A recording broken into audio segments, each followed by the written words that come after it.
नमस्कार मेरे प्यारे साथियों, स्वागत है आप सभी का आपका अपना यूट्यूब चैनल जीटीएम क्लासेस में। दोस्तों आज के इस वीडियो में आपको हम संस्कृत का टॉप 50 वीवीआई ऑब्जेक्टिव क्वेश्चन आपको हम बताएंगे। जो दोस्तों आज का आपका पेपर होने वाला है, कहने का मतलब जो 23 फरवरी को दोस्तों आज जो आपका पेपर होने वाला है संस्कृत का, ये 50 में से बहुत सारे प्रश्न जो सेम टू सेम जाकर पेपर में छपेगा, ये मेरा 100% गारंटी है। इसलिए आप सभी विद्यार्थी इस वीडियो में 1 से लेकर 50 तक पूरी कॉन्सेंट्रेशन के साथ बने रहिएगा। एक भी प्रश्न इस वीडियो का आप स्किप नहीं कीजिएगा बाबू। ये वीडियो जो है आपका 23 फरवरी एग्जाम के लिए काफी महत्वपूर्ण साबित होने वाला है। ठीक है, तो आइए हम जल्दी से वीडियो का स्टार्ट करते हैं। देखिए पहला प्रश्न, किस देश में देवता बार बार जन्म लेना चाहते हैं? दोस्तों काफी महत्वपूर्ण प्रश्न है, आपको बताना कि किस देश में देवता बार बार जन्म लेना चाहते हैं। तो भारत में लेना चाहते हैं। ऑप्शन नंबर यहाँ पे डी जो होगा बाबू हमारा बिल्कुल करेक्ट आंसर हो जाएगा।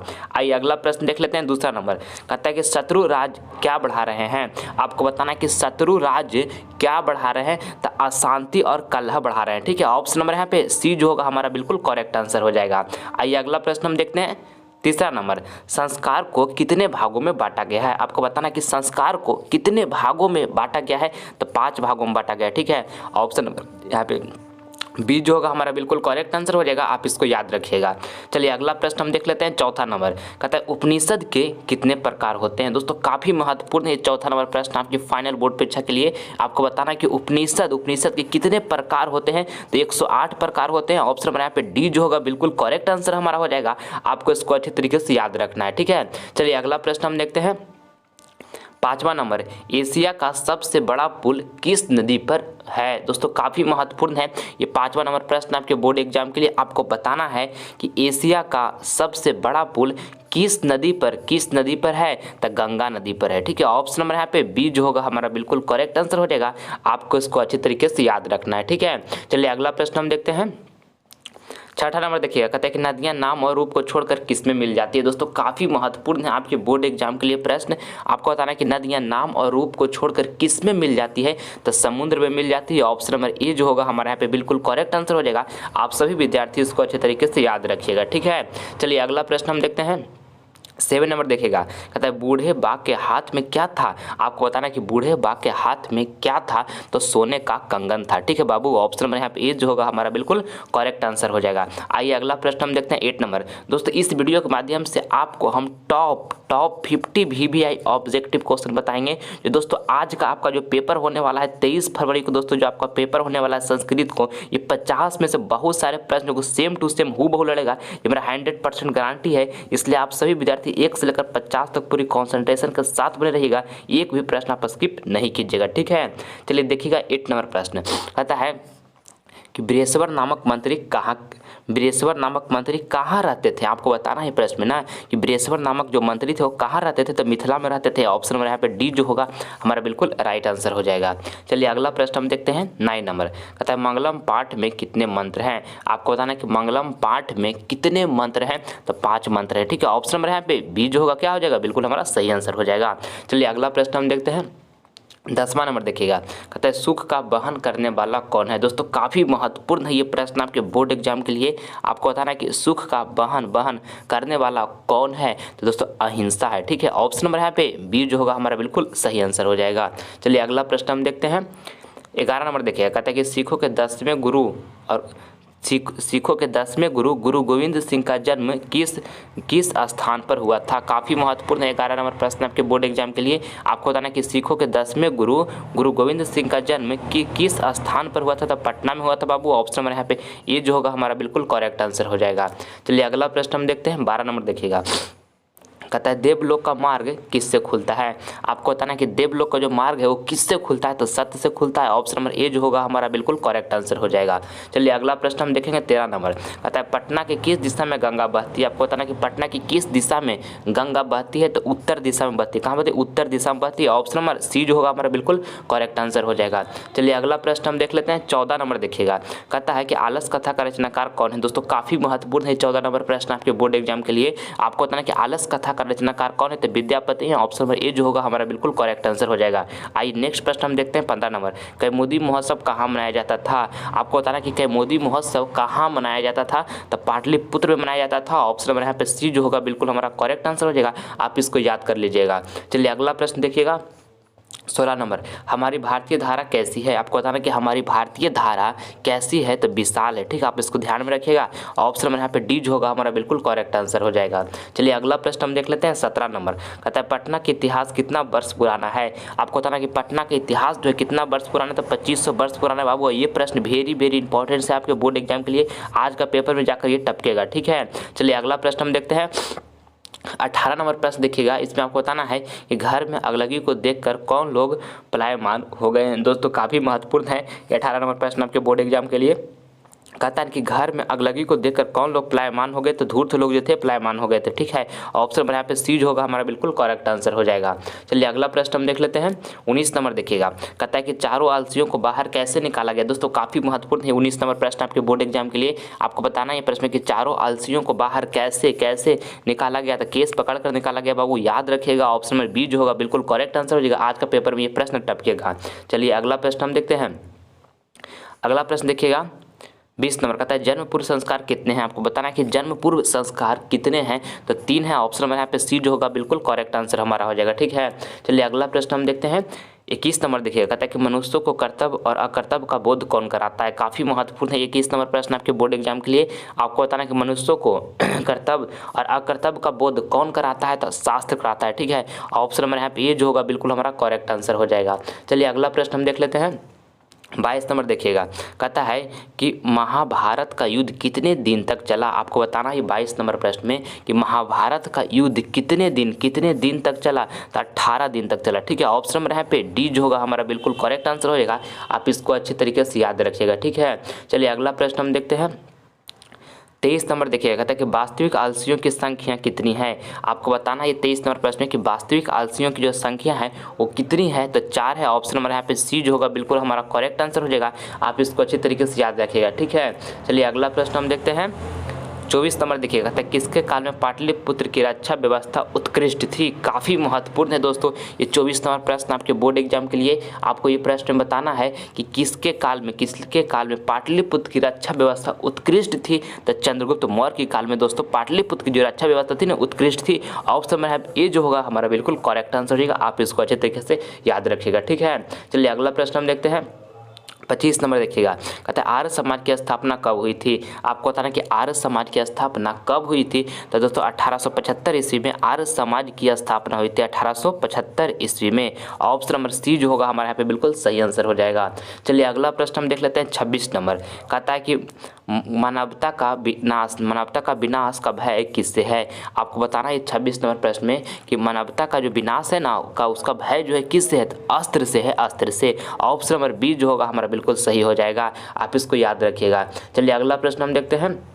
27 नंबर देखिएगा, कहता है कि किस पुरुष को मृत्यु आने की जानकारी हो जाती है? काफ़ी महत्वपूर्ण है बाबू ये प्रश्न। आपको बताना है ना कि किस पुरुष को मृत्यु आने की जानकारी जो है ना वो हो जाती है, तो साधकों को हो जाती है। ठीक है, ऑप्शन नंबर यहाँ पे बी जो होगा बिल्कुल हमारा करेक्ट आंसर हो जाएगा। आप सभी विद्यार्थी इसको अच्छे तरीके से याद रखिएगा। ठीक है, चलिए अगला प्रश्न हम देखते हैं। 28 नंबर देखिएगा, कहता है कि भारतीय संस्कार कुल कितना है? दोस्तों ये प्रश्न काफ़ी महत्वपूर्ण है, वेरी इंपॉर्टेंट प्रश्न है और आज का पेपर में ये प्रश्न जाकर टपकेगा। ठीक है, कहता है भारतीय संस्कार जो है कुल कितना है, तो 16 है बाबू। इसको रट लीजिए अच्छे तरीके से कि भारतीय संस्कार कुल कितना है, तो 16 है। ऑप्शन नंबर बी जो होगा हमारे यहाँ पे बिल्कुल सही आंसर हो गया। चलिए अगला प्रश्न हम देख लेते हैं। 29 नंबर देखिएगा, कहता है कि भारत में किस महान परंपरा को सुनाया जाता है? दोस्तों आपको बताना है ये 29 नंबर प्रश्न कि भारत में किस महान परंपरा को सुनाया जाता है, तो शास्त्रों को सुनाया जाता है। ठीक है, ऑप्शन नंबर यहाँ पे ये जो होगा हमारा बिल्कुल करेक्ट आंसर हो जाएगा। आप इसको याद रखिएगा। चलिए नेक्स्ट प्रश्न हम देखते हैं 30 नंबर। मेरे प्यारे साथियों, अगर जो आपसे विद्यार्थी अभी तक GTM क्लासेस चैनल को सब्सक्राइब नहीं किए तो प्लीज़ कर लीजिए बाबू। आप हमारे अपने परिवार हैं और हम आपके अपने परिवार हैं, और हम सब मिलकर 2022 बोर्ड एग्जाम का जो रिजल्ट आएगा उसमें काफ़ी शानदार प्रदर्शन हम लोग करना है। इसलिए अगर जो आपसे विद्यार्थी GTM क्लासेस परिवार से नहीं जुड़े हैं तो रेड बटन क्लिक करके चैनल से जुड़ जाइए, मतलब परिवार से आप जुड़ जाइए। हम सब एक परिवार हैं बाबू। ठीक है, चलिए देखिएगा 30 नंबर प्रश्न को समझिएगा। कहता है कि चरित्र का निर्माण किससे होता है? आपको पता है कि चरित्र का निर्माण किससे होता है, तो संस्कार से होता है। ठीक है, ऑप्शन नंबर यहाँ पे ये जो होगा हमारा बिल्कुल करेक्ट आंसर हो जाएगा। आप इसको याद रखिएगा। ठीक है, चलिए अगला प्रश्न हम देखते हैं। अगला देखिएगा 31 नंबर प्रश्न में आपको हम बताना है कि गंगा नदी के ऊपर पटना में किस सेतु का निर्माण हुआ है। दोस्तों काफ़ी महत्वपूर्ण प्रश्न है 31 नंबर प्रश्न आपके बोर्ड एग्जाम के लिए। आपको ये प्रश्न कहता है ना कि गंगा नदी के ऊपर पटना में किस सेतु का निर्माण है, तो गांधी सेतु का निर्माण है। ठीक है, ऑप्शन नंबर यहाँ पे बी जो होगा हमारा बिल्कुल करेक्ट आंसर हो जाएगा। आप इसको अच्छी तरीके से याद कर लीजिएगा। ठीक है, चलिए अगला प्रश्न हम देखते हैं 32 नंबर कहता है वेद कितने प्रकार के होते हैं। आपको बताना है कि वेद जो है कितने प्रकार के होते हैं, तो 4 प्रकार के होते हैं। ऑप्शन नंबर यहाँ पर बी जो होगा हमारा बिल्कुल करेक्ट आंसर हो जाएगा। आप सभी विद्यार्थी इसको याद कर लीजिएगा। ठीक है, चलिए अगला प्रश्न हम देखते हैं 33 नंबर देखिएगा तक यह संसार किसके द्वारा अनुशासित है। दोस्तों काफ़ी महत्वपूर्ण है 33 नंबर प्रश्न आपके बोर्ड एग्जाम के लिए। आपको बताना है कि यह संसार किसके द्वारा अनुशासित है, तो परमात्मा के द्वारा है। ठीक है, ऑप्शन नंबर यहाँ पे बी जो होगा हमारा बिल्कुल राइट आंसर हो जाएगा। आप इसको याद कर लीजिएगा। ठीक है, चलिए अगला प्रश्न हम देखते हैं। अगला देखिएगा 34 नंबर कहता है प्राचीन काल में ब्रह्मचारी कहाँ पढ़ते थे। आपको बताना है 34 नंबर प्रश्न है बाबू कि प्राचीन काल में ब्रह्मचारी कहाँ पढ़ते थे। तो चौथी यहाँ गुरु के घर में पढ़ते थे। ठीक है, गुरु के घर में पढ़ते थे। ऑप्शन नंबर यहाँ पे सी जो होगा क्या हो जाएगा हमारा बिल्कुल सही आंसर हो जाएगा। आप इसको अच्छे तरीके से याद रखिएगा। ठीक है, चलिए अगला प्रश्न देखिएगा 35 नंबर कहता है कि स्वामी दयानंद की बचपन का नाम क्या था। आपको बताना है कि स्वामी दयानंद का बचपन को जो नाम था वो क्या था, तो मूल शंकर था बाबू। आप इसको याद रखिएगा। ऑप्शन नंबर यहाँ पर बी जो होगा हमारा बिल्कुल सही आंसर हो जाएगा। ठीक है, चलिए अगला प्रश्न हम देखते हैं 36 नंबर देखिएगा कहता है कि आर्य समाज की स्थापना सर्वप्रथम कहाँ हुई थी। आपको बताना है कि आर्य समाज की जो स्थापना हुआ था सर्वप्रथम कहाँ हुआ था, तो मुंबई में हुआ था। ऑप्शन नंबर यहाँ पर बी जो होगा हमारा बिल्कुल करेक्ट आंसर हो जाएगा। आप इसको अच्छी तरीके से याद रखिएगा। ठीक है, चलिए अगला प्रश्न हम देख लेते हैं 37 नंबर। मेरे प्यारे साथियों अगर जो आप सब्जेक्टिव क्वेश्चन देखना चाहते हैं डिस्क्रिप्शन में लिंक मिल जाएगा, जाकर आप देख सकते हैं। नहीं तो प्लेलिस्ट में जाकर देख लीजिए, प्लेलिस्ट में भी जाकर देख सकते हैं। उसमें हम वही प्रश्न डिस्कस किए हैं जो आपको 23 फरवरी को पेपर में छपने वाला है। ठीक है,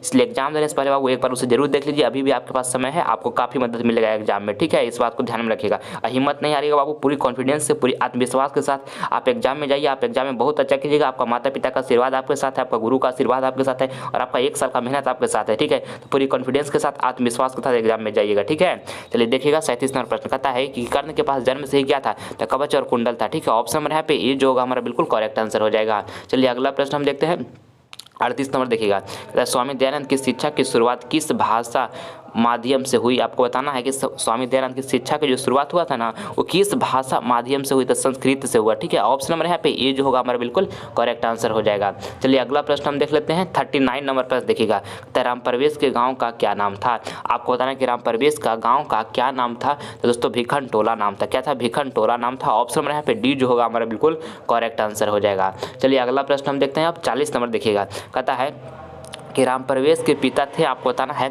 कि राम प्रवेश के पिता थे तो निर्धन थे। ठीक है, ऑप्शन नंबर यहाँ पर बी जो होगा बिल्कुल करेक्ट आंसर हो जाएगा। आइए अगला प्रश्न देखते हैं 41 नंबर सत्य में जयते डैश किस उपनिषद से संकलित है। दोस्तों काफ़ी महत्वपूर्ण प्रश्न 41 नंबर प्रश्न आपके बोर्ड एग्जाम के लिए कहता है सत्य में जयते डैश किस उपनिषद से संकलित है, तो मुंडकोपनिषद से संकलित है। ठीक है, ऑप्शन नंबर यहाँ पे जो बी होगा हमारा बिल्कुल करेक्ट आंसर हो जाएगा। आप इसको याद रखिएगा। चलिए अगला प्रश्न हम देख लेते हैं 42 नंबर देखिएगा कहता है किसकी जीत नहीं होती है। आपको बताना कि किसकी जीत नहीं होती, तो असत्य का जीत नहीं होती है। ऑप्शन नंबर यहाँ पे सी जो होगा बिल्कुल हमारा करेक्ट आंसर हो जाएगा। चलिए अगला प्रश्न हम देखते हैं 43 नंबर। इसमें कहता है कि भारत महिमा पाठ में कुल कितने पद हैं। दोस्तों काफ़ी महत्वपूर्ण है आपके बोर्ड एग्जाम के लिए प्रश्न। भारत महिमा पाठ में कुल कितने पद हैं, तो 5 हैं। ठीक है, ऑप्शन नंबर यहाँ पे सी जो होगा हमारा बिल्कुल सही आंसर हो जाएगा। चलिए अगला प्रश्न हम देख लेते हैं 44 नंबर देखिएगा कहता है आलस कथा पाठ में किस महत्व का वर्णन किया गया है। दोस्तों आपको बताना है ना कि आलस कथा पाठ में किस महत्व का वर्णन किया गया है, तो मानव गुण का वर्णन किया गया है। ठीक है, ऑप्शन नंबर यहाँ पे ए जो होगा हमारा बिल्कुल करेक्ट आंसर हो जाएगा।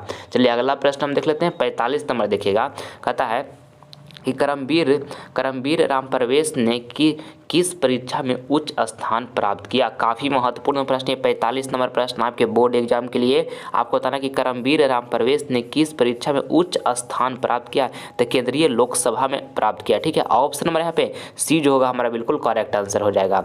चलिए अगला प्रश्न हम देखते हैं 46 नंबर देखिएगा कहता है कि में कौन सा समास है? तो बहुब्रीहि समास है। ठीक है, ऑप्शन नंबर यहाँ पे सी जो होगा हमारा बिल्कुल राइट आंसर हो जाएगा। चलिए अगला प्रश्न हम देखते हैं 47 नंबर देखिएगा। कहता है अ जोड़ हर्षई ई के मेल से कौन सा नया वर्ण बनेगा? काफ़ी महत्वपूर्ण है बाबू ये प्रश्न आपके बोर्ड एग्जाम के लिए। आपको पता है कि हर्षई यहाँ पे अ लिखा हुआ है, सॉरी अ प्लस हर्षई ई के मेल से कौन सा नया वर्ण बनेगा? तो ए बनेगा। ठीक है, ऑप्शन नंबर यहाँ पर बी जो होगा हमारा बिल्कुल करेक्ट हो जाएगा, आप इसको याद रखिएगा। चलिए अगला प्रश्न देख लेते हैं 48 नंबर। कहता है गरीबों और अनाथों को प्रतिदिन कौन भोजन कराते थे? आपको बताना कि गरीबों और अनाथों को प्रतिदिन कौन भोजन कराते थे? तो वीरेश्वर करवाते थे। ठीक है, ऑप्शन नंबर यहाँ पे डी जो होगा हमारा बिल्कुल सही आंसर हो जाएगा। आइए अगला प्रश्न हम देख लेते हैं 49 नंबर प्रश्न यहाँ पे देखिएगा। 49 नंबर प्रश्न जो है आपके बोर्ड एग्जाम के लिए काफ़ी महत्वपूर्ण है। कहता है कि भारत महिमा पाठ प्रथम पद किस पुराण से संकलित है? आपको बताना है बाबू ये प्रश्न है कि भारत महिमा पाठ प्रथम पद किस पुराण से संकलित है? तो विष्णु पुराण से संकलित है। ऑप्शन नंबर यहाँ पे जो ये होगा हमारा बिल्कुल करेक्ट आंसर हो जाएगा। आइए अगला प्रश्न देखते हैं 50 नंबर। कहता है दिग्गु समास का उदाहरण है। काफ़ी महत्वपूर्ण प्रश्न है आपके बोर्ड एग्जाम के लिए 50 नंबर प्रश्न।